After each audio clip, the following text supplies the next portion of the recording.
الصلاة وآتوا الزکاة، قرآن شریف کی مقدس آیت، اور حضرت مولا علی رضی اللہ تعالیٰ عنہ کی شان میں اس آیت کا نزول ہوا۔ اور جو ہم فاتحہ کرتے ہیں، دو عبادت کو ایک ساتھ جمع کرتے ہیں، اس تعلق سے بھی اس آیت کا نزول ہے۔ اور نماز پڑھو نماز پڑھنے والوں کے ساتھ، اور زکوٰۃ دو، زکوٰۃ ادا کرو۔ تو اسلام میں زکوٰۃ یہ فرض ہے۔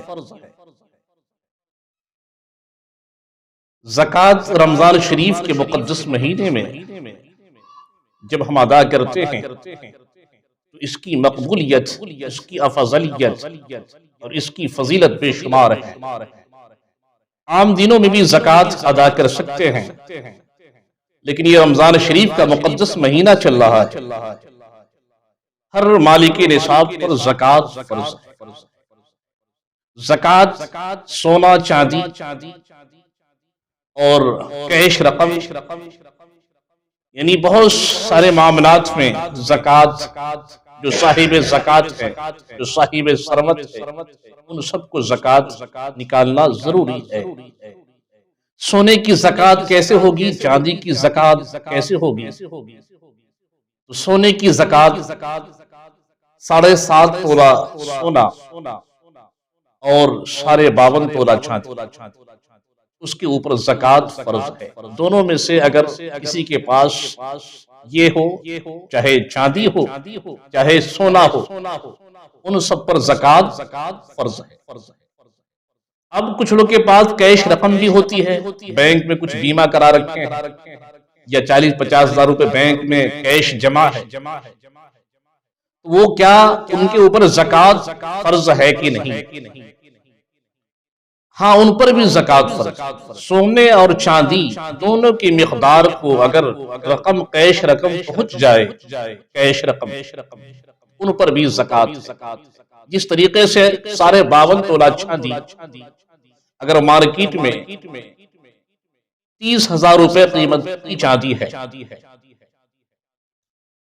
اور اب وہ صاحب نصاب ہو گیا، اب 30,000 روپے چاہے کیش ہو یا 52.5 تولے چاندی ہو، یا 30,000 روپے کا ان کے اوپر سونا ہو، جو 30,000 روپے کی رقم کو پہنچ جائے، ان کے اوپر زکوٰۃ فرض ہے۔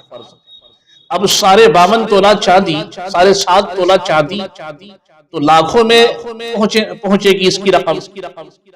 اب چاندی کی مقدار، یعنی 52.5 تولہ چاندی اگر 30,000 میں ہماری انڈیا میں ہم خرید رہے ہیں، اب 30,000 کی قیمت کی کسی کے پاس سونا ہے 10 گرام چاہے 12 گرام، یعنی ایک ہی تولہ ہے، اور اس کی قیمت 30,000 روپے ہے، تو ان کے اوپر بھی زکوٰۃ فرض ہے۔ اب کسی کے پاس تھوڑا سا چاندی ہے، تھوڑا سونا ہے، تھوڑا کیش رقم، اگر 20,000 کا سونا ہے، 10,000 کی چاندی ہے، 10,000 روپے کیش ہے، تو ان تینوں کو ملا کر کے ہم ایک رقم بنائیں گے۔ 30,000 کو اگر پہنچ جائے، یعنی چاندی کی مقدار 52.5 تولے چاندی کی رقم کو پہنچ جائے، ان کے اوپر زکوٰۃ فرض ہے۔ کوئی بیمہ کر رکھا ہے، کوئی فکس ہے، اصل اماؤنٹ جو بینک میں جمع ہے، بینک جو گورنمنٹ جو ہمیں اس کا معاوضہ فائدہ دے گی، اس کو چھوڑ کر جو اصل رقم جمع ہے، اس پر بھی زکوٰۃ فرض ہے۔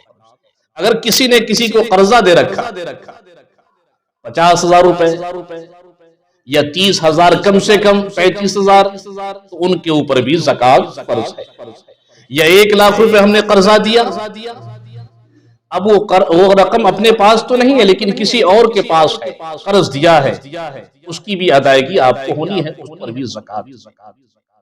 پتہ یہ چلا کہ مومن کے لیے زکوٰۃ، اگر ہم نماز پڑھتے ہیں، اعمال صالح کرتے ہیں، لیکن زکوٰۃ نہیں نکالتے، جو اس زکوٰۃ کے مستحقین ہیں ان تک نہیں پہنچاتے، اس کی بڑی سخت وعید ہے۔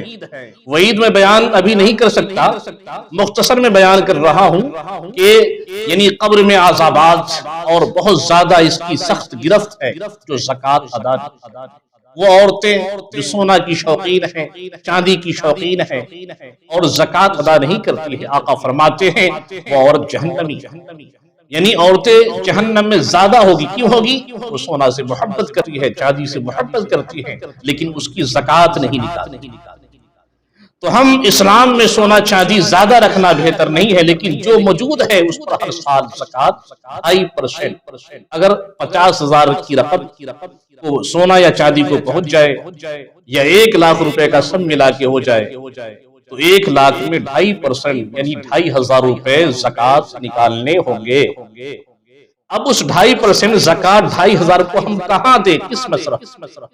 تو آپ دیکھیں آپ کا کوئی پڑوسی لاچار ہے، مجبور ہے، آپ کے خاندان کا ہے یا آپ کا رشتہ دار ہے، پہلے وہ اور اس کے بعد جو آپ کا پڑوسی ہیں، سماج کے ہیں، گاؤں کے ہیں، محلے کے ہیں، وہ مستحق ہے۔ آپ کو زکوٰۃ کی رقم کی اس کو مالک بنا دینا ہے۔ اگر آپ نے دیا مالک نہیں بنایا تو آپ کی زکوٰۃ کی ادائیگی نہیں ہو سکتی۔ وہ دینی ادارہ، دینی مدارس جس سے دین کا فروغ ہوتا ہے وہاں بھی دینا بہت زیادہ ضروری ہے اور بہتر ہے۔ تو وہاں بھی اگر دیں تو وہاں بھی الہ شرع کر کے، یعنی وہاں بھی ضروری ہے کہ ہم جس کو بھی دیں اس کا مالک بنا کر کے۔ اگر زکوٰۃ کی رقم کا مالک نہیں بناتے ہیں تو آپ کے زکوٰۃ کی ادائیگی نہیں ہو سکتی۔ معلوم ہوا، پتہ چلا جو رمضان شریف میں وہ غریب، وہ فقراء، وہ مساکین جن کے پاس کھانے کو اناج نہیں، غلہ نہیں، کپڑے نہیں، آپ کی اس رقم سے انہیں مضبوطی حاصل ہوگی اور وہ بھی جو ہے بہتر طریقے سے عید منا سکیں گے، رمضان شریف کی افطاری کر سکیں گے، اور اللہ تعالیٰ اس زکوٰۃ کے بدلے آپ کو بے شمار برکات اور ثواب اور عذابات کو دور فرمائے گا اور کئی حج کا ثواب۔ اللہ تعالیٰ ہم سارے سنی مسلمانوں کو ہمیں زکوٰۃ کی ادائیگی کی توفیق عطا فرمائے، اور اس مقدس مہینے میں اگر ہم زکوٰۃ نکالیں گے تو اس کے درجات بہت زیادہ بلند اور ہمیں ثواب زیادہ سے زیادہ حاصل ہوگا اور ہمارے زکوٰۃ اللہ کی بارگاہ میں مقبول ہو جائیں گے۔ تو ہم سب کو اس کا خیال رکھنا بہت ضروری ہے۔ اگر پوری دنیا کے مسلمان زکوٰۃ کو نکالے صحیح طریقے سے تو انشاءاللہ تعالی ہمارے مسلمانوں سے غربت دور ہو جائے، کوئی بھیک مانگنے والا مسلمان نہیں نظر آئے گا اور ہمارا دینی ادارہ چمکتا اور دمکتا رہے گا۔ تو انشاءاللہ تعالی زکوٰۃ اس کرونا جیسے وبا کی شکل میں جو چل رہی ہے، جو لوگ آپ تک نہیں پہنچے، نہیں آ سکے، دینی ادارے کے حضرات، علماء، حفاظ کرام، تو آپ ان تک پہنچانے کی کوشش کریں۔ وہ غریب محتاج جو آپ تک نہیں آ سکتے ہیں ان کے گھر تک بھیجنے کی، پہنچانے کی کوشش کریں۔ اللہ تعالیٰ جزائے خیر عطا فرمائے گا، اور جو یہ فرض زکوٰۃ آپ کے ذمہ ہے اس کی آپ کے ذمے سے اس کی ادائیگی ہو جائے گی۔ وما توفیقی الا باللہ۔ السلام علیکم ورحمۃ اللہ۔